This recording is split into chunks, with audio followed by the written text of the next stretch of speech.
I'm Ben Derbyshire. I'm the president of the RIBA, and it's a pleasure to welcome you all to the 2019 Royal Gold Medal Student Crit.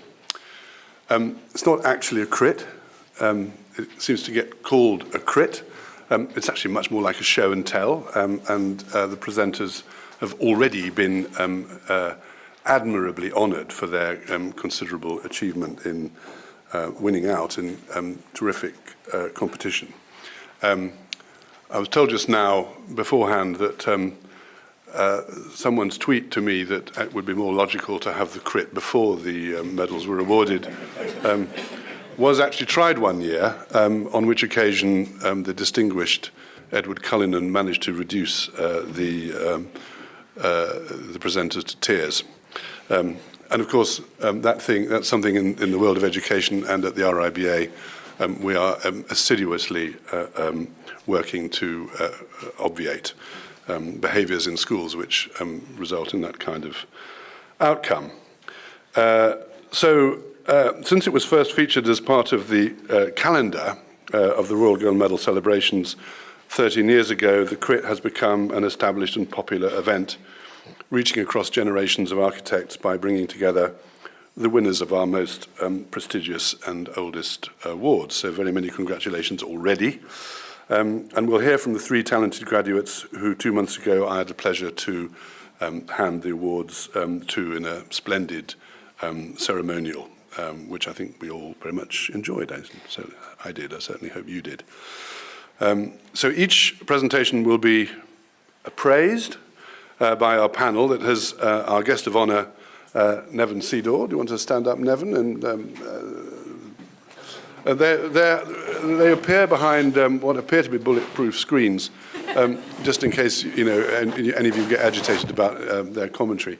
But they're actually obviously screened so that they can see the presentations without having to move. Nevin is obviously representing Sir Nicholas Grimshaw, who is this year our Royal Gold Medalist and couldn't be with us this morning. Also, we have Eleanor Young. Eleanor, signalling to you there, the Executive Director of RIBA Journal, who's been a great supporter of emerging talent in the profession, not only through her intelligently written articles, but by really significant initiatives such as the RIBA Journal Rising Stars Awards, which they run. We also have Nikki Watson, RIBA Vice President for Education and an elected council member of the Institute, who was a member of the 2018 Bronze and Silver Medal judging panels, so has some experience of that. And finally, Professor David Gloucester, our RIBA Director of Education at your left-hand end there, who chaired the same two judging panels this year. And thanks to both for the hard work they've put into selecting last year's winners, and I'm delighted that you're all able to join us today. The structure of the review is as follows. Each medalist will have up to 15 minutes to make their presentations. And then there'll be a short critique by the panel for 5 to 10 minutes. Jean-Paul Nunes, who orchestrates these matters immaculately, is going to stand at the back and signal to me with a 5-minute, a 2-minute, and finally a bright red stop sign, which I've already tweeted as an indication of his thorough commitment to exactitude in the process of RIBA's education.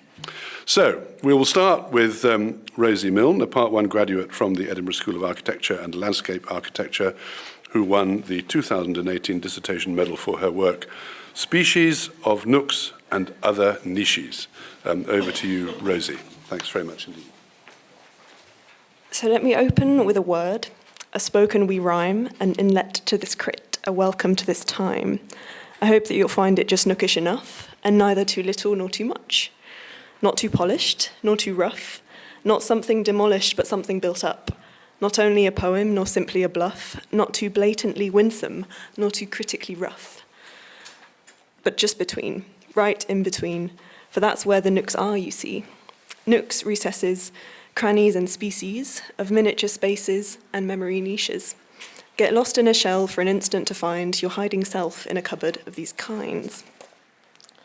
So hello, I'm Rosie. I'm going to talk about species of nooks and other niches. And when beginning this slightly daunting task of trying to compress what was quite a thick world for me into sort of 15 minutes, I began just quite simply with a reflection on the word presentation, which literally means just a placing before an offering of a gift, and it also has theatrical and performative connotations. And so the question of compression became a little less massive and a little more fissured, sort of broken down, how to construct tables to put things on, how to place things on tables, how to offer up a helping hand in the nooks unpacking, unwrapping and unfolding, how to make the large become small. For as Bachelard says, in the world of the imagination, it becomes normal for an elephant, which is an enormous animal, to come out of a snail shell. And so I shall start by offering snail shells, and perhaps we can expect elephants to emerge in the room later. So pictured here are several small snail shells, specimens of nooks, niches, recesses, crannies. Just to begin to kind of explicate the what of the dissertation, what was I getting at, what was I interested in? In its simplest form, the dissertation it's really a celebration of nooks in architecture and the architecture of nooks, of their varying species and of the varying ontologies of these universally small spaces. It is, if you like, an extended meditation on Bachelard's idea that miniature is one of the refuges of greatness.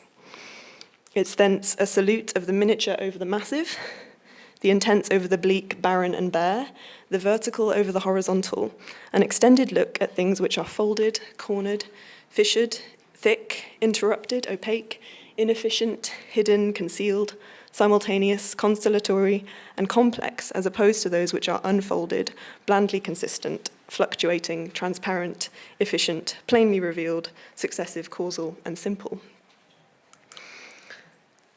In Giuseppe Lampedusa's The Leopard, the protagonist, Don Fabrizio, declares, "A house in which one knows all the rooms is not worth living in." And with that in mind, what began as a kind of poetic exploration of the nature of the nook thickened into a critical analysis of the necessity of the nook as a concealed, hidden, and in some sense unknowable space, in order to create architectures which are not only livable, but worth living in. And so this is really the why of the dissertation. Why do we need spaces where in our living we are transformed, where we become more who we are? How to create rooms for becoming. And with a kind of a growing focus on efficiency, technological advances, profit margins, and digitization in architecture, this kind of ecology of the nook is at risk. The varying species of spatial nooks, temporal and mental crannies, memory niches, and silent recesses are in danger of becoming a barren wasteland of successive reductionist inefficiencies, what I term nakes. And so, using the French phenomenologist and philosopher Gaston Bachelard as a kind of poetic foundation for the nook, combined with Russian film director Sergei Eisenstein as a kind of critical lens and a basis for the immersion of the nake, which is a term that I use to denote the antithesis of the nook, the kind of the naking of the nook, the making naked of the nook. The dissertation seeks to show both the timelessness of the nook as well as the urgency of the nook for the architecture of our time. Kind of moving on to the how of the dissertation, Walter Benjamin has a wonderful aphorism in his poignant book, One Way Street, which is a collection of short texts compiled as though written on a walk down a street in Germany. The author kind of taking note of the signage about him and allowing it to point his thoughts in certain directions. So this one is called Caution Steps, and it goes like this. Work on good prose has 3 steps: a musical stage when it is composed, an architectonic one when it is built, and a textile one when it is woven. And so sort of beginning with the musical stage. Because the nook is a niche in thought, finding the right literature was quite difficult. The nook has been written around, written over, written into, and many species of nooks have been wonderfully identified and occupied by poets, philosophers, fictional writers, but little effort had been made to really synthesize a definition of the nook. So the topic was quite obscure, and it necessitated a research corpus which went beyond architectural sources towards fields of poetics, phenomenology, philosophy, etymology, studies of memory and imagination, and also permeating creative mediums like poetry, fiction, theatre, and cinema. And from this wide reach of literature, a series of musical themes were recognised as two categories of literature emerged: nooking, which are the texts on the left, and naking on the right. So these two plots began to be connected by several transverse kind of themes, splitting across the two: spatiality, temporality, poetics, and memory. And the dissertation was allowed to take shape. So this is just me putting ideas on the table and trying to figure out how the dissertation would take shape and move on to the next stage, which is the architectonic stage, how to build a text. And in this stage, I really developed a kind of symbiotic way of working where not only the message informed the medium, but the medium began to inform the message and what I was trying to say. And so the structure and presentation was not an afterthought, but actually an integral part of the working methodology of the dissertation. So I was building the dissertation as though it was Gaston Bachelard's Wonerick house. This is a house which embodies the two essential qualities of poetry: verticality and concentration, where concentration is construed as the folding of a world into a corner of the world, the poetic compression of the vast into the small. This is his idea of the first house as the first universe. And verticality is given by the polarity of attic and cellar, which is a polarity which cuts across the horizontality of the worldly ground floor. And it's something you can see in this section of one of Le Corbusier's houses. So he has a cellar, and then he has sort of various attics cutting through the ground floor.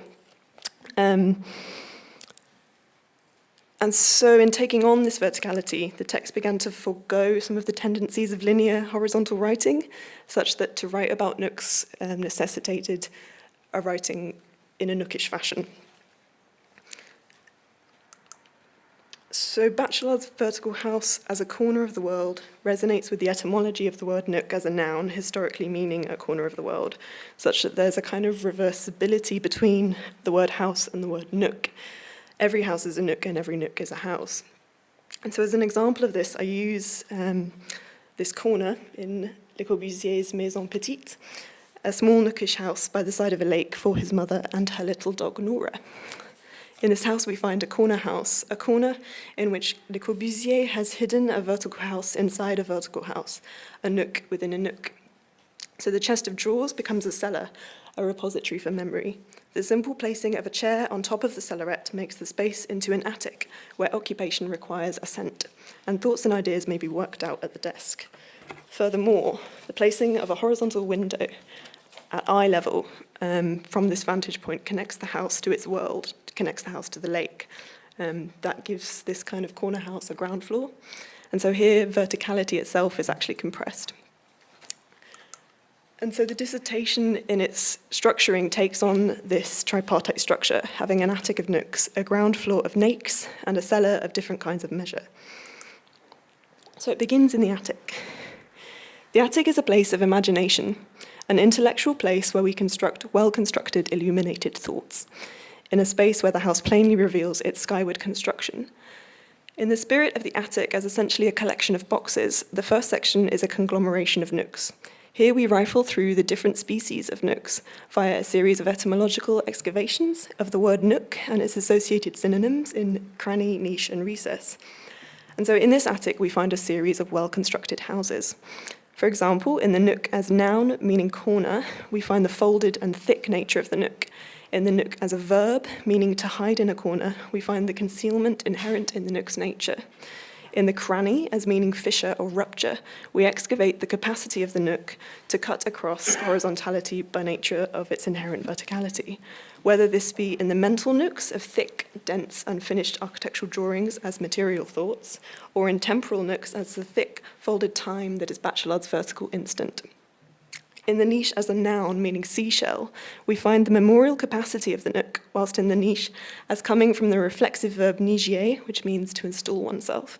We find the nook taking on not only poetic qualities, but specifically epic poetic qualities, such that to inhabit a niche is to reflexively and homerically return to yourself and become who you are.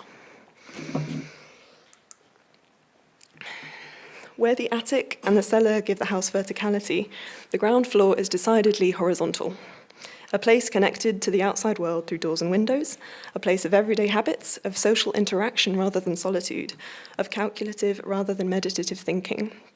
The ground floor of the text, then, takes on the meticulously constructed word houses of the attic and dismantles them, critically uncovering the consequences of the stripping away of nooks. As such, this ground floor consists not of a conglomeration of nooks, but as a stacking of horizontal nakes, which, as I've kind of mentioned, is an invented noun from the historical usage of the verb to nake as meaning to peel or to strip away. And it was a word that was used, I think, in relation to fruits and nuts. So this ground floor in the text is hence a naking of the vertical house and a making of a skyscraper, each nake the antithesis of a given species of nook. So our guide for this section is Sergei Eisenstein and his cinematic construct, The Glass House. This is a film conceived and scripted, but actually never actually made in the 1930s. He's really putting a word into the surrealist dialogue of the time surrounding transparency and also giving a prophetic critique of American culture. Eisenstein conceived of a totally transparent house in which not only the outer walls were of glass, but also the inner walls, floors, and ceilings, such that one could see everything that goes on within it. The irony is, however, that the occupants are blind to each other and to each other's obscurities. The husband is blind to his wife's lover, the rich to the starving. There is a moral opacity associated with the transparency of this glass house, which is the converse to the compressive intensity and transformative tendencies of Bachelard's nookish Wonerick house.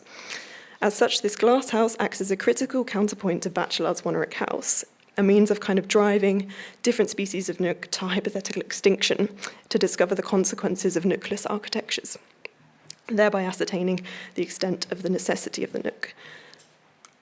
And we see the consequences of these nookless architectures kind of unfold in the relationships between Eisenstein's three key characters in the plot of the film. These characters are the architect, the poet, and the robot. And as the plot thickens or unthickens, we see the dismantling of the attic of imagination via a kind of disfiguration of the architect character, who actually reveals himself to be the robot in disguise. We also see the obliteration of the cellar of memory via the fate of the poet, the one character with the gift of sight. When she combines this gift with her prophetic power of spoken word to open the eyes of the inhabitants, their silent deception mutates into moral cacophony, as people realize the lies that they've been living with. And the poet subsequently goes insane. The house is no longer worth living in, and she commits suicide. And so this leaves only the robot, reducing this house to the story of the everyday ground floor. Such is the result of a naked architecture. And the final story, the last tale at the tail end of the dissertation, is the cellar, which is conceived as a kind of repository of ideas that are very much alive, active, and unfinished. The cellar then sits in place of the conclusion, positing and repositing itself as an inventory from which to invent.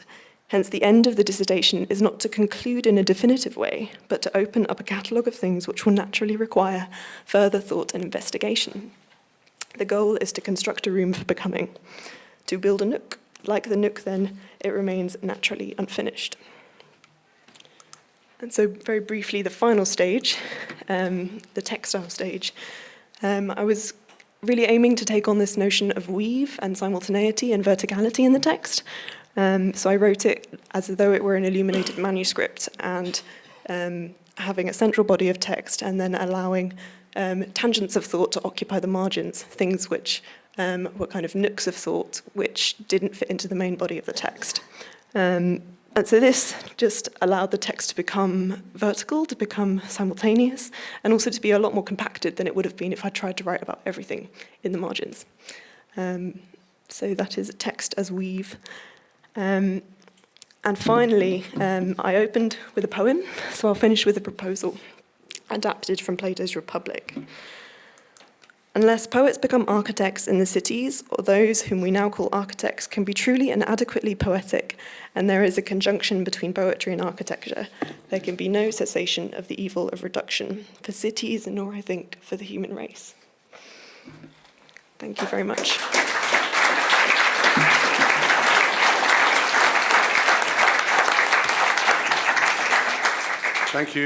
Thank you, Rosie. You have a genius for poetry and process, and to make my contribution completely alliterative, your actual proposal is, as it were, an enactment of your thesis, and so an incredibly elegant interweaving of the proposition. Really, really impressive. So, Nevin, we go first here. Small is beautiful, and the needs and aspirations of the individual paramount. But can you comment from the standpoint of a practitioner doing large, complex projects, how you can reconcile the two, the small and the effective large-scale program? If only. Congratulations, by the way. I completely support your polemic as being, taking issue with the bland and the repetitive. We are all tribal apes in terms of our biology who are bewildered in this modernity that we've created around us and are seeking things that we know are missing but sometimes don't know where to find. Yes, exactly. That's the central question, Ben.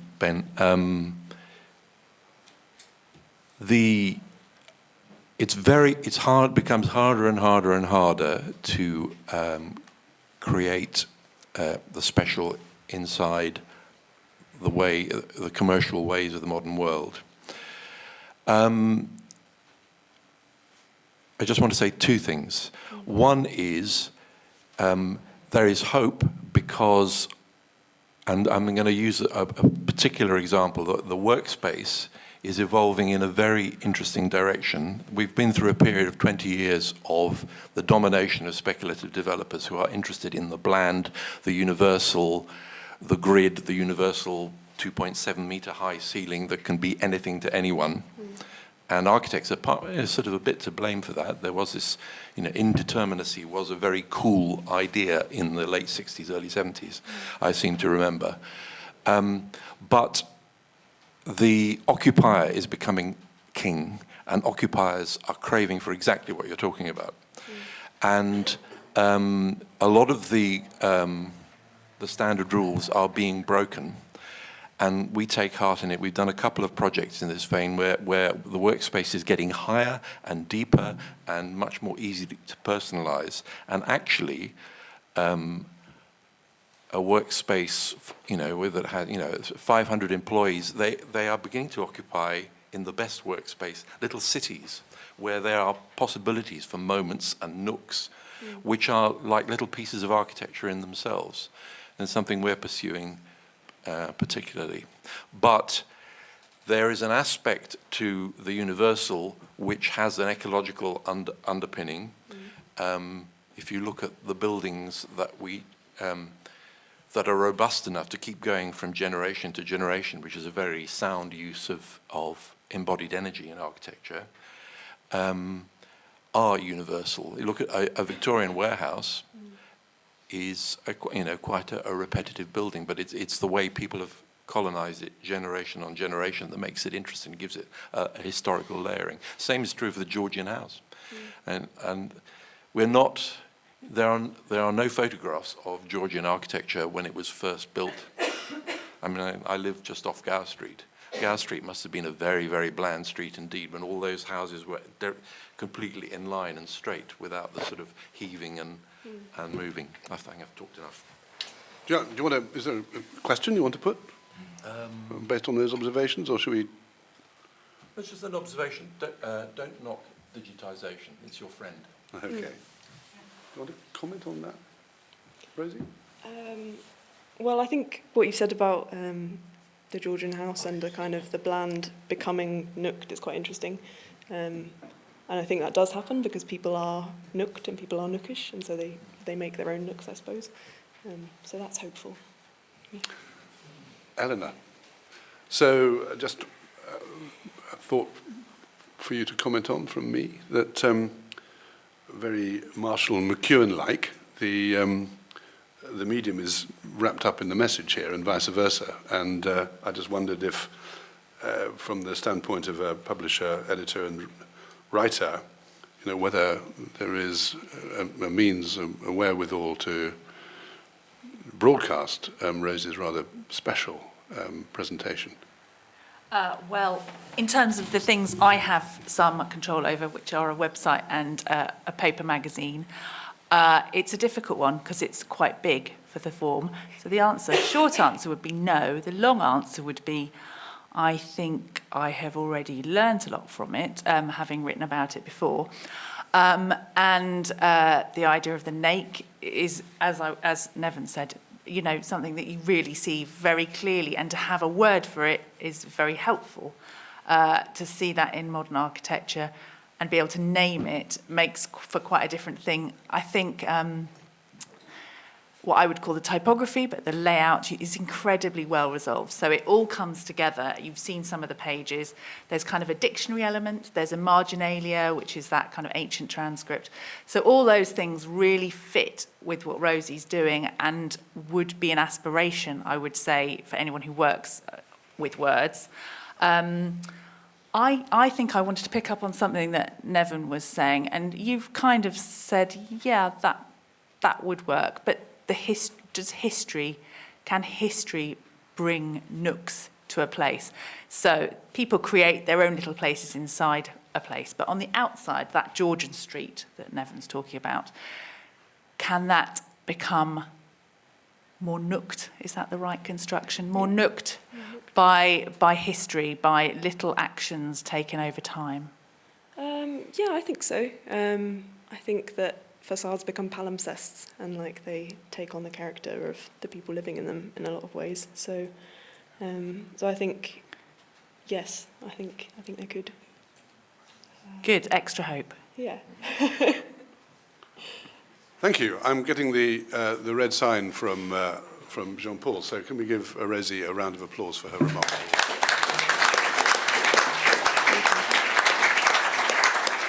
I have to say, in the course of that, I actually looked up naking. I'll leave you to do that yourselves, because I couldn't possibly communicate what I found out. Now, we move on to the presentation of the project that won the 2018 Bronze Medal for the Best Design Work produced at RIBA Part 1. The project is called Dreaming of Electric Sheep and was produced by Justin Bean from the University of Bath. Justin, the floor is yours. Hi, so I'm Justin, and I'm going to be talking about my project, Dreaming of Electric Sheep. So, the machine is tireless, patient, and never argues back. Perfect versions of ourselves without any of the imperfections. The caring parent, the devoted lover, and the friend who is always listening. Led by the growth in production of electric vehicles, energy storage, and mobile devices, global demand for the element lithium has spiked. The lithium triangle crosses Argentina, Bolivia, and Chile, and is the area with the largest lithium deposits anywhere on the globe. The extraction of this element has only just begun, but is already making its mark. And this image here is an example of lithium evaporation ponds in Argentina. The battery appears to be saving us. It solves the problem of fading oil reserves.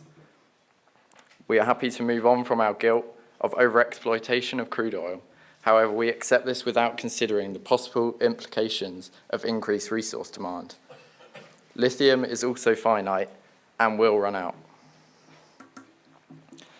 The machine is our lover and our friend, but I believe it is also our enemy and our weapon to destroy the planet.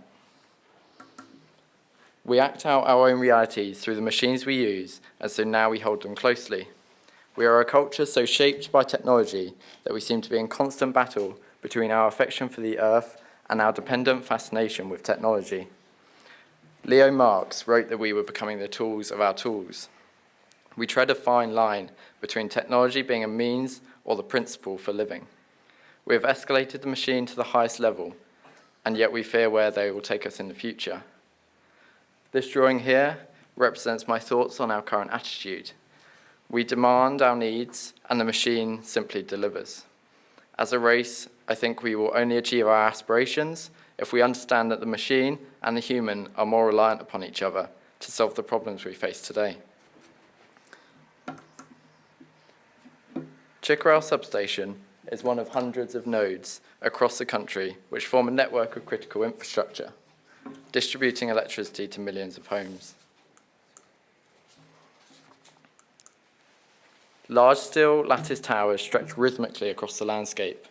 Wires lead into a complex mesh of steel and ceramic. Ambiguous grey boxes fill the site, labelled with high voltage signs. The electrical power is visible, and the air cracks with charge. These sites represent an essential umbilical cord which connects our modern lives to the physical world. Our interest in electricity stemmed from an age of enlightenment, where we are more concerned with sparks of artificial light than we were from the light which streams through the window. Now we take electricity that we use every day for granted, unaware of these pieces of infrastructure which enable our perfect lives to continue without falter. We share a perceived guilt or concern over the impact this has on the environment, but for many, these are simply tragic consequences of participation in modern life. However, we should consider the tension between dependency and consequence. The project is a hotel situated within an electrical substation, an ordinary program in the presence of the extraordinary, which seeks to ask questions about how living alongside machines affects our everyday lives. Our approach should not be to conceal and forget the implications of technology. We should confront the conflict of our modern existence and understand our relationship alongside the machine now and in the future. The site, at first glance, is immensely complex, beyond comprehension.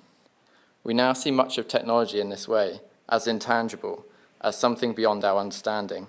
However, the limits of computing power are actually mostly physical.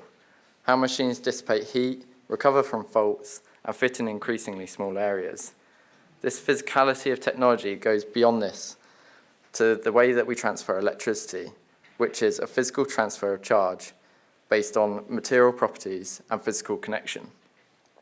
The logical reasoning of modern architecture has a worrying tendency to dehumanize, with a growing habit to expect more from technology and less from each other. In this project, machine and human are treated with equal importance.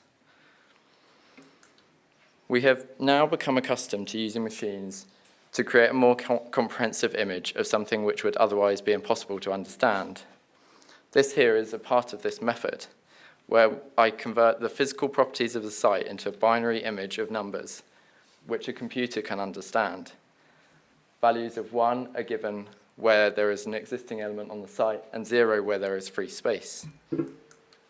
The result is this mathematically derived map, which can analyze and allocate space for rooms across the site. However, this information shown here is a tiny fragment of what makes up the site. The computer is unaware of how the cracking air makes you feel uncomfortable, or how the sheer scale of components overwhelms your senses. I think there is a balance to be struck. We have tools at our disposal which will only improve in the future. I believe we should utilize them to reform the way we design buildings. However, never allow ourselves to reach a point where efficiency and computers have replaced human invention. On this site, the machines are vulnerable and at risk of earthing, and the human is equally at risk. In this environment, the building serves a much greater need than thermal comfort. Instead, it is the means of cohabitation. The building sets out to create a condition which allows visitors to gain a new perspective on how we live alongside machines. The tight grid of electrical components, as well as deterministic limitations, set up a controlling environment for building a space which is comfortable for humans to inhabit.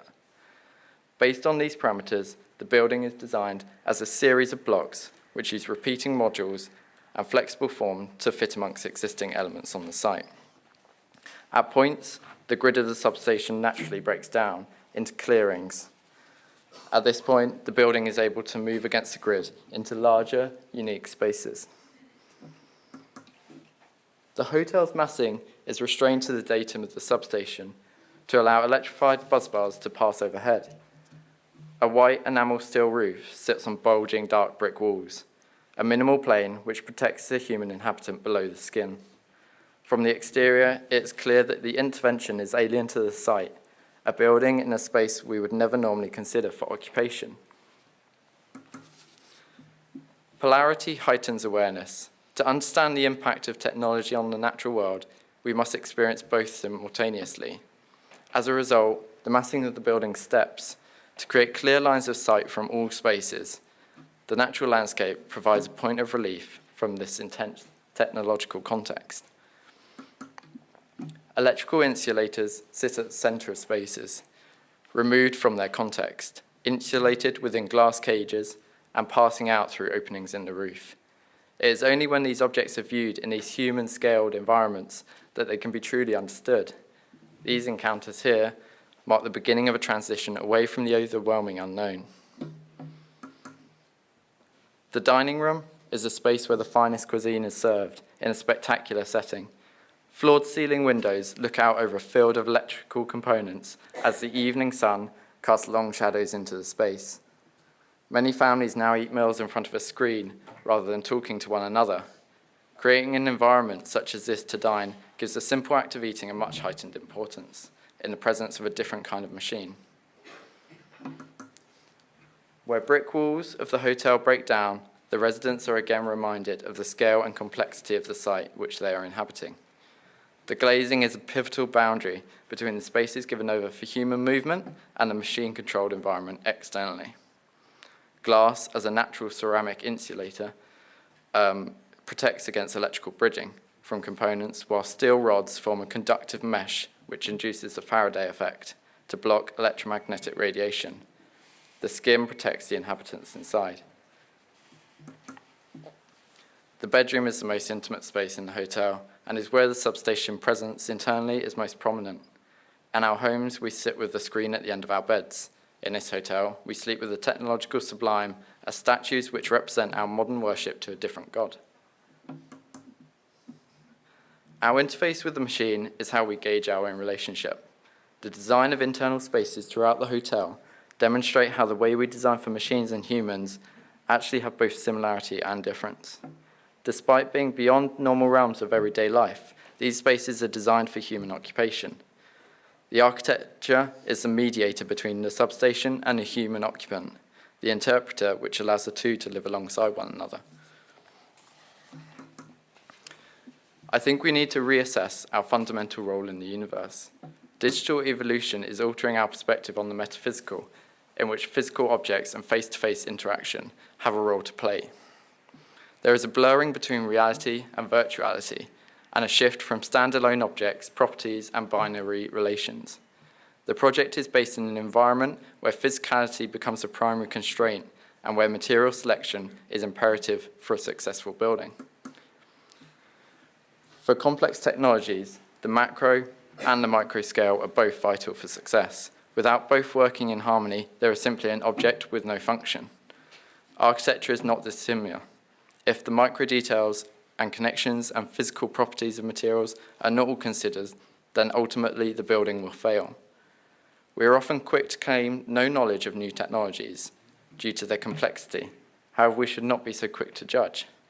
There are lessons to be learned from the way the machine is designed and how it has transformed over recent decades, and the impact this could have on our cities and our homes. The materials in the hotel are noble, and the internal decoration derives from machine servicing rather than an applied finish. Underfloor heating is exposed and set within resin. Electricity is delivered from copper cables in the ceiling cavity. Electricity is now available to us in the developed world with such convenience that we don't have a second thought when using it. These spaces are designed to help us all take greater responsibility for the resources we use every day. The experience of inhabiting this hotel, even if for a brief period of time, is a heightened awareness of the presence of the machine. This not only applies to the sublime machines outside the window, but also the more noble technologies which maintain our buildings and cities every day. Built form and the machine age will always have differences, but there is incredible scope for parallel development in the future, which can transform the way we inhabit space and communicate with one another. The creation of difference, thinking differently, is a concept which enables us to move beyond our known experiences and dislodge our current ways of thinking. Common sense is something we all take for granted and forms the foundations of our opinions. However, it's these opinions which often prevent us from dreaming of new worlds beyond our own. Architects have a unique opportunity to provoke a response. I hope this project proves that we all have the ability to work in previously unimagined modes of thinking. Thank you.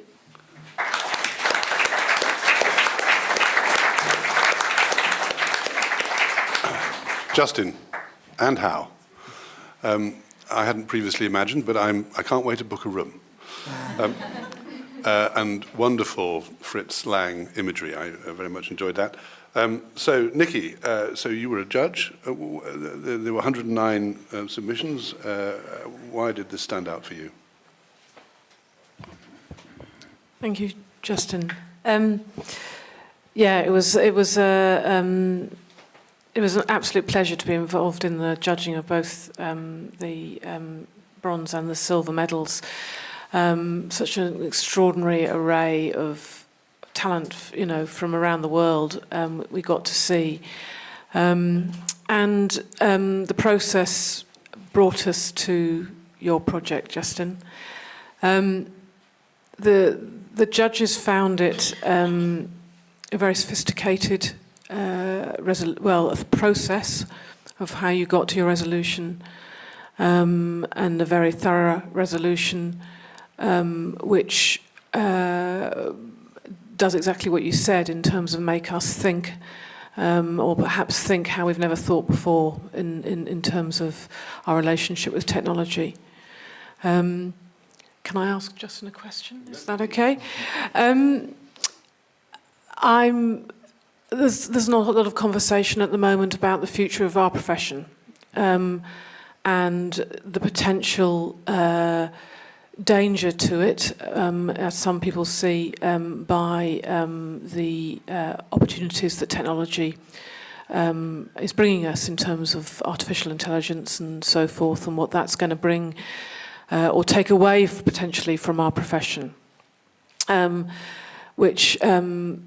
And I'm interested to know whether some of the thought processes you have through this project, which perhaps are highlighting our humanity and the divergence of humanity and technology, or you could argue the connection between the two, whether you feel there's any influence on or how that might reflect in our future of our profession. And our relationship with technology and how we work as architects.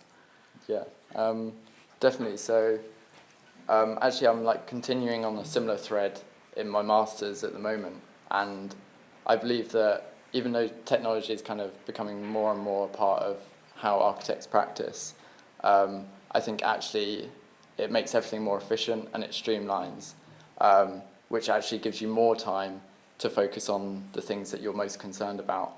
So I hope that rather than taking away from the architect's role, it's actually kind of aiding us all to actually design better spaces, because all of the kind of menial tasks, every day they're easier to do. So. Thanks very much. David, it's often said of architects that we distinguish ourselves by creating problems which didn't previously exist and then demonstrating our ingenuity by setting out to solve them.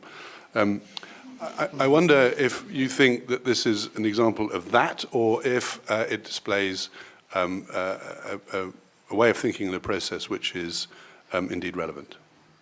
As far as I'm concerned, the important thing is that schools of architecture and the students within them should be developing different ways of interrogating problems that may not have been identified before. But what you're basically having to do is to put gas in the tank intellectually, because we have absolutely no idea what the morphing of the city and the peri-urban condition is actually going to do in the next 20, 30, 50 years. So we have to be prepared for every eventuality. We never know, actually, as practitioners, what the next project is going to bring and what problems it's going to create. So as far as I'm concerned, you know, the reimagining of any byproduct of production, whether it's a substation or whatever, is hugely valuable. I think it also shows that you're keen to engage with the dilemmas that production and late capitalism tend to create. It's also, the project itself is a classic example of showing that any strong project is a contender in the medals. It's often thought that this tends to be a competition where the usual suspects are rewarded. I don't believe that to be true. I think what the competition does, and I think which your project admirably demonstrates, is that the medals as a vehicle for exploring ideas and innovation in architecture is a fantastic way of informing the future agenda of practice. Interestingly, if you look at, it's a first-time winner. Inexplicable, really, when you consider the quality of work that's been consistently coming out of the Bath School. But we've actually had first-time winners from Aalto University, first time in, get a commendation. Cooper Union, first time in, get the silver medal. So I think the really interesting thing about the scope of the medals competition is that it's absolutely global. It's very good for both students and it's very good for the RIBA. And you know, ultimately, work like yours is it's stoking the engine room, which actually contributes to a successful and adaptable profession in the future. It's no accident, I think, that we have a splendid number of schools in the UK which are fueling the personnel in UK and UK-based practices, such that the commodity of UK-based architecture, UK-originated architecture, is in global demand. And your thinking and the audacity of it is a major contribution to that process. Congratulations. Thank you. Well said. Any panellists want to ask any further questions? We have a. Well, I've got a minor question in the context of that big statement. Your drawings, the hotel looks like a motherboard to me. I don't know motherboards very well, but I mean, it does look like one. Is that a style decision, or is that because it's a reaction to the existing technology that you've mapped out? Yeah. I would definitely say it's a reaction to the existing, mostly because the way the substation is actually planned is like a giant motherboard. And as I was planning, I tried to not think of it in terms of a set architectural style and more think about it as a building adapting to fit onto a site.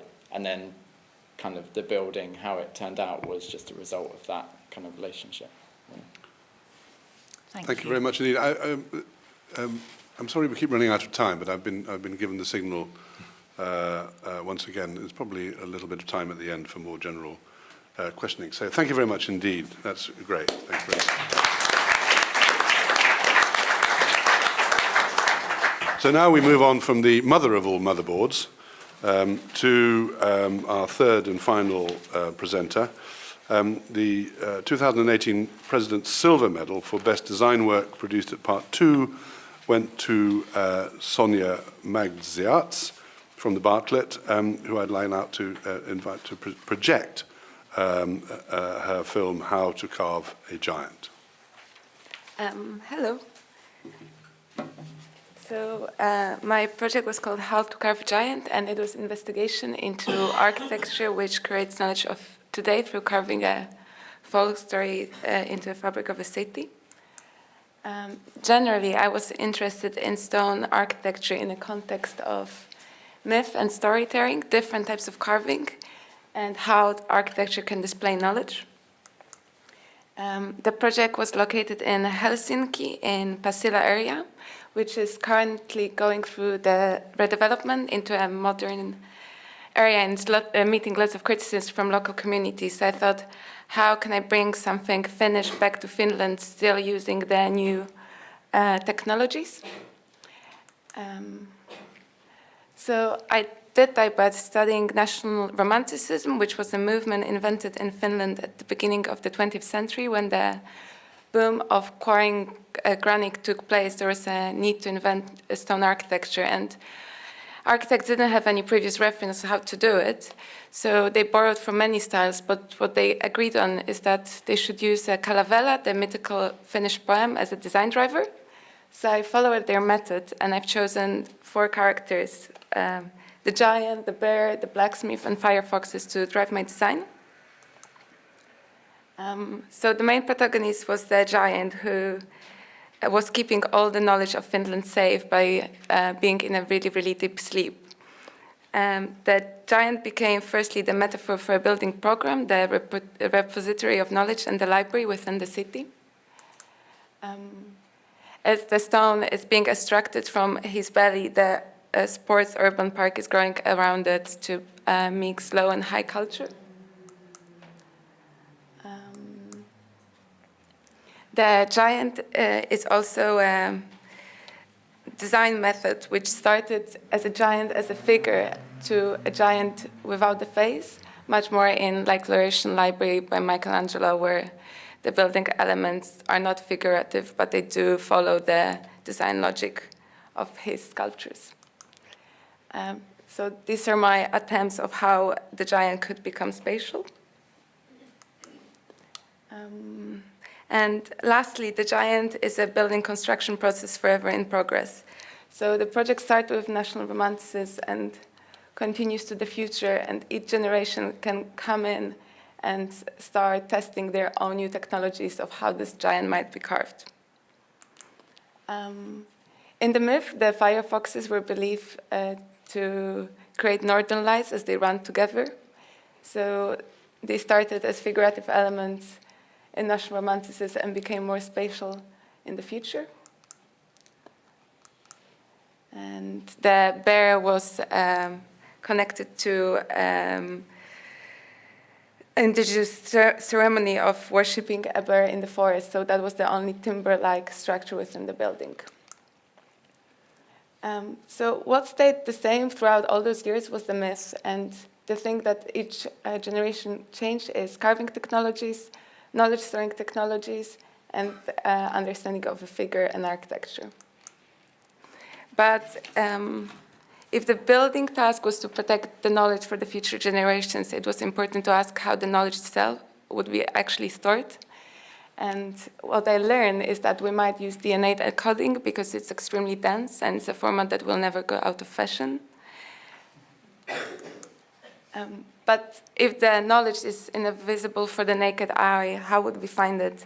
And that led to an idea that perhaps building becomes a Rosetta Stone, the way for us to communicate what is stored in there. So my building does it through inscription, text, ornament, and blowing up nanoscopic images to a giant scale to inscribe my building. So, for example, here is the volume that contains the staircase, which is inscribed with the giant image of the fly's leg.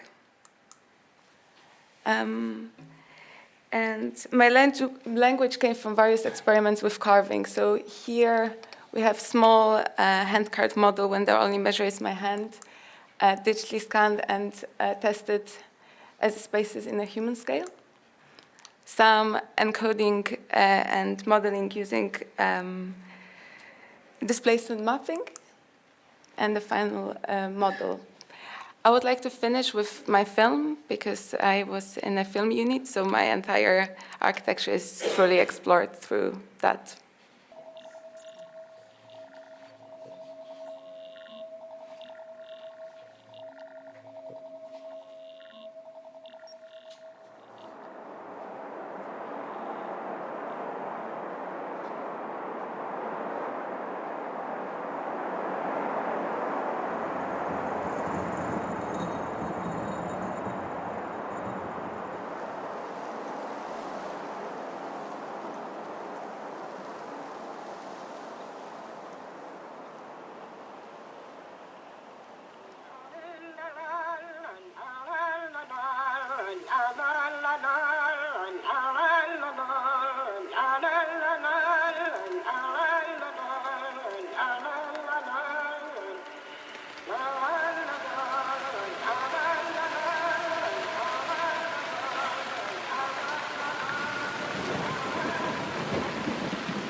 Wonderful. Sonia, you couldn't see from where you were sitting the expressions of rapt wonderment on the faces in the audience. So, Nevin, an extraordinary, especially the film, a kind of, there's a title sequence in there for a series yet to be produced, I'm sure. But romantic, poetic, symbolic, folkloric, and I was just looking during that at some images of your Istanbul airport and reflecting on how, in that major piece of transportation infrastructure, you managed to imbue a sense of the local culture and remembrance from Istanbul. Do you want to comment on that and follow up with a question, perhaps? Yes, really beautiful. I mean, you're asking a question of someone that spent nearly 40 years joining things together and to have a whole. You're harking back to how architecture was made up until quite recently. Actually, it was a reductive process. You took big things and you made them smaller, and sometimes you joined them together. And unfortunately, we're in an age of less rather than more, and it's about making things as thin as possible and using as little stuff as possible. And whereas this project is a kind of monument that's supposed to last. It looks like it's going to last for 2,000 years, and most clients are quite happy if their buildings last 40 years. I do support, and I've always tried to get this into our projects, the idea that the fabric that presents itself to cities could be some kind of Rosetta Stone, some kind of tableau. What do we say there? But we always run up into the problem that then you have to engage publicly. Well, what should this building say? And is it up to you what it says? And then eventually nothing happens. That's normally. And occasionally, there's some buildings in central London. I think there's one off with poetry written up the stair court, but that's as far as it goes. I suppose in more autocratic ages, there were less people to make those decisions, so that's why these things happened. I think I saw little robotic 3D chiselers in there, and it does strike me that it looks forward to an era when 3D printing of buildings is going to be much more of a possibility than the joining together of components. Yeah, but I think the real beauty of this film is that there are no joints. There are no joints. This is seamless stuff, and it grows out of the ground. And this, I think, you must be hankering for that because there's so little that we do of that now. Do you want to comment? Sorry, we have. I didn't. It's very. I'm saying it's who can do that now? Make a building that's completely connected with the ground, and however close you look at it, it's the same material. They did it in Finland. There is a church in the rock, and there is only a thin roof. Put it on the top of it, so it is possible. Of course, the Rose City in Jordan. Questions from other members of the panel? Well, I think it's really easy to get freaked out by crisis of meaning in architecture, but for me, the story of our society and culture really needs to be written into the fabric of our buildings. I'm incredibly grateful to you for pointing out that there are means still to do this. One can't underestimate delaminating the requirements of development and late capitalism from actually the true mission of architecture, which is to produce meaning and lasting meaning. Cities and towns were once full of an iconography that gave a narrative history of those settlements, and I think those are the values that you're trying to reinvest. So I guess the question is, I think it's good to ask a question, is how do you think architects can reinvest their work with those kind of qualities within the demands of supporting late capitalism? We've all got to make a living. We earn money as practitioners from people who have more money than us. And we have a responsibility in managing their money, but we also have a broader social responsibility to the communities which we're meant to be serving. So how will you, as a graduate, this is a kind of interesting question, begin to subvert the lowest common denominators of building development? That's a really unfair question, by the way. It is. I don't know how to solve it. Maybe we should have hope in our clients that they also would like something more than just a thin shell that doesn't tell you anything more than it is. Is it also about founding different forms of practice? Because your work is so tied into the materiality of building production that, in a sense, our problem as architects is that the construction industry sits outside the profession, And I guess it's a sort of question, you know, if we reformulate our role as practitioners, as the architect-constructor, we get the construction process back. Just the thought. Yeah. Oh, I really have to solve it now. Okay, look, we've got a few minutes left, and there may be people in the audience who dying to ask questions as well. So would the two of you like to come and join Rosie, Sonia on the platform? And are there any questions that anybody in the audience would like to put? We have a roving mic. Yes, here we are. I'd like to tell everybody who you are. Yes, thank you, Ben. I'm Manuel Marchand from Chile. I'm very impressive for your projects. They are insert in the dreams of the city. They are utopic dimension. And this is my question. What is your relationship with the utopia and the real city? Are your project insert in the horizon of utopic society, or they begin born about the real city, about the real culture?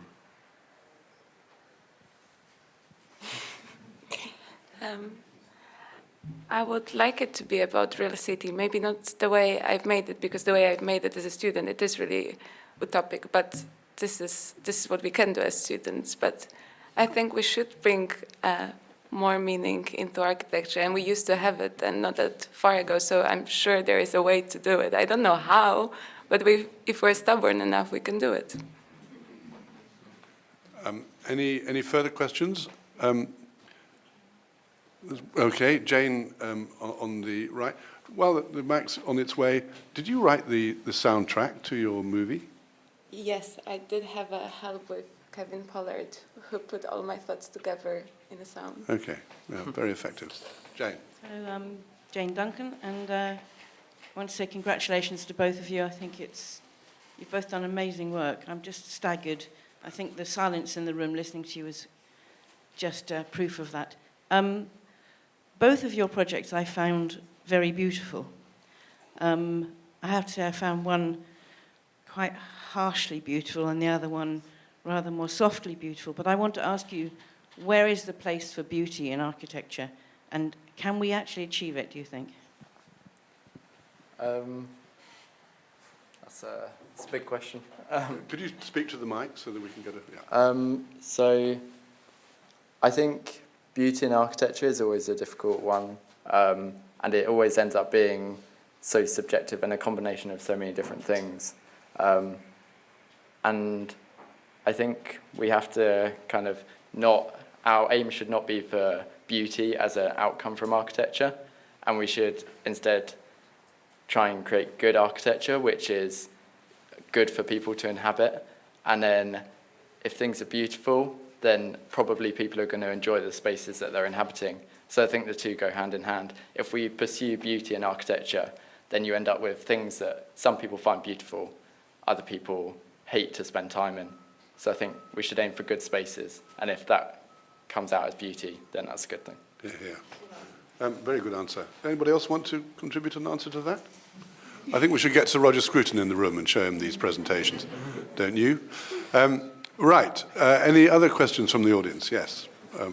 Paul, on the right at the front here.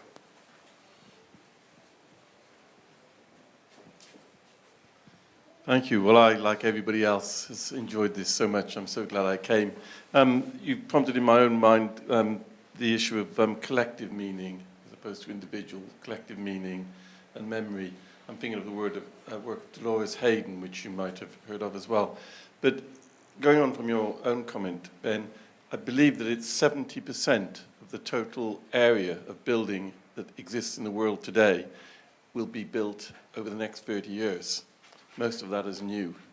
And that is the most awful thought and prospect. We have one generation. We're going to be responsible for 70% of the total world's development again. Most of it will take place in China. But the issue of collective memory in that process of such rapid transformation becomes so incredibly important. And that's a comment on the one hand, but I'd just be interested in any further points either of you would like to make on that.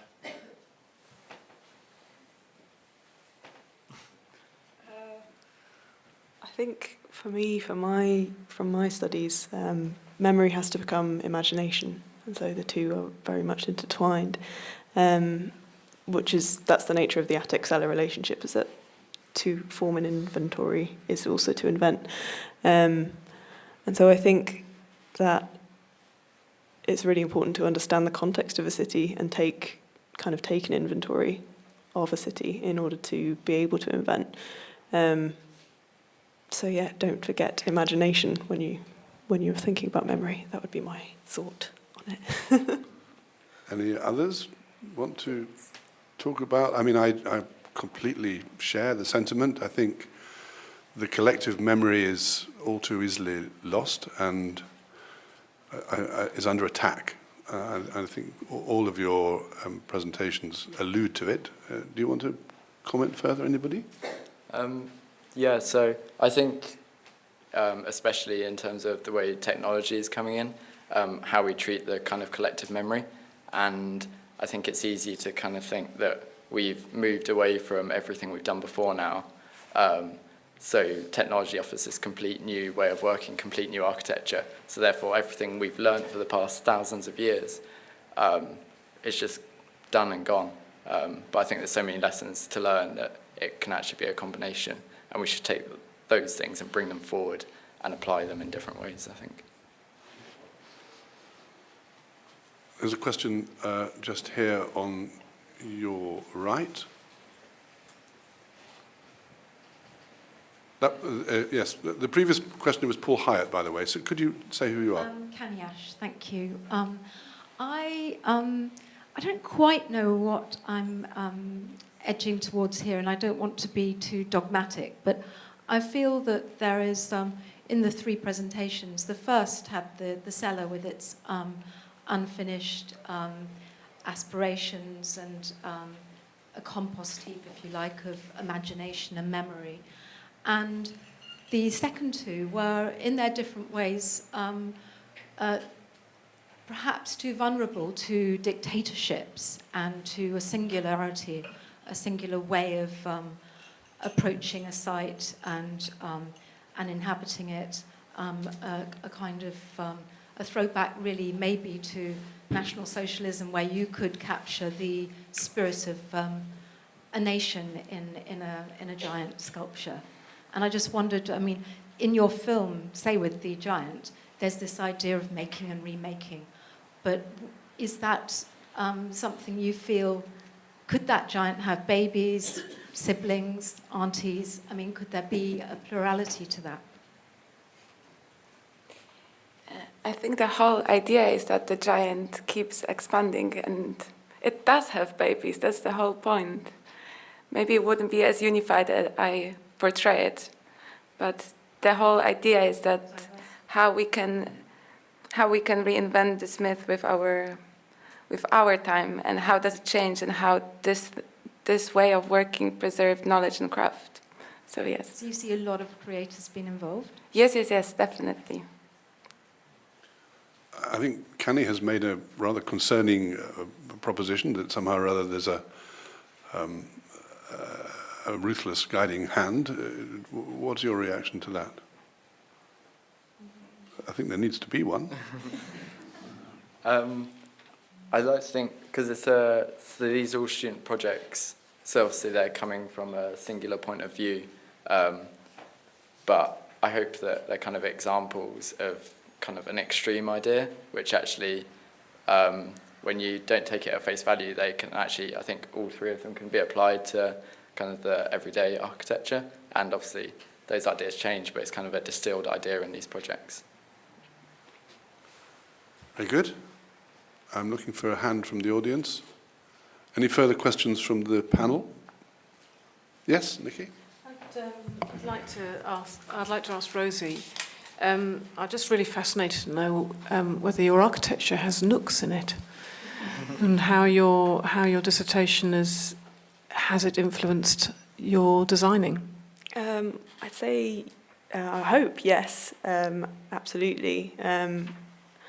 We're doing for my master's, we're doing a project based in Manhattan, which is a very interesting kind of city, and it's easy to assume that it's all naked architectures.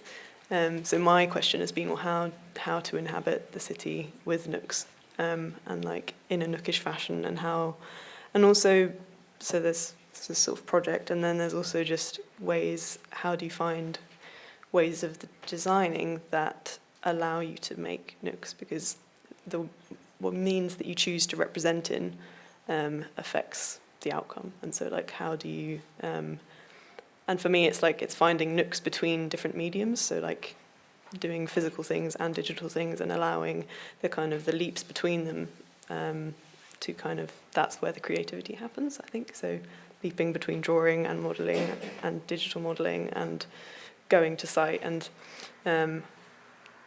having these physical nooks having these mental nooks allows physical nooks to then arise. So I hope that nooks will come. Yeah. Eleanor, you were saying? I've just got a question for Justin, really.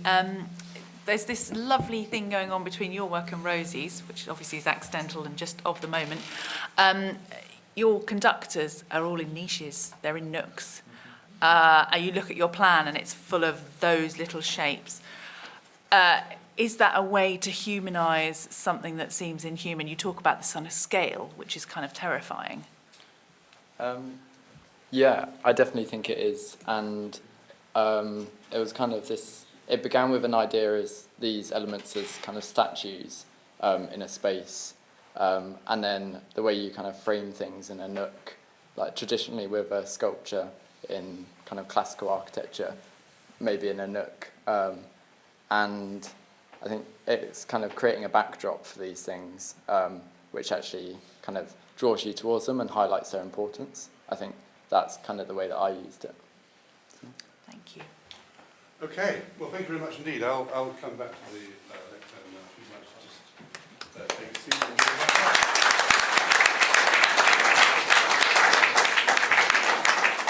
My script has it to ask you for a round of applause, and it was wonderful that it was spontaneous. So thank you very much indeed, Rosie, Justin, and Sonia, for your wonderful nookery, galvanic, and self-sculpted imaginations. It's a great shame we have to draw the event to a close. And thank you very much indeed for my co-panelists' contributions as well, and thank you all very much indeed for coming.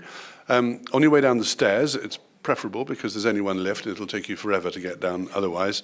Do stop on the second floor and look at all of these submissions for the President's Medals, which line the walls of the foyer outside my office. I like to call it the Oval Office, Delusions of Grandeur. I want to say a little bit about that in a moment, actually, before we finally wrap up. But the President's Medals exhibition is very much visited, especially by students, and I think that's really a great thing.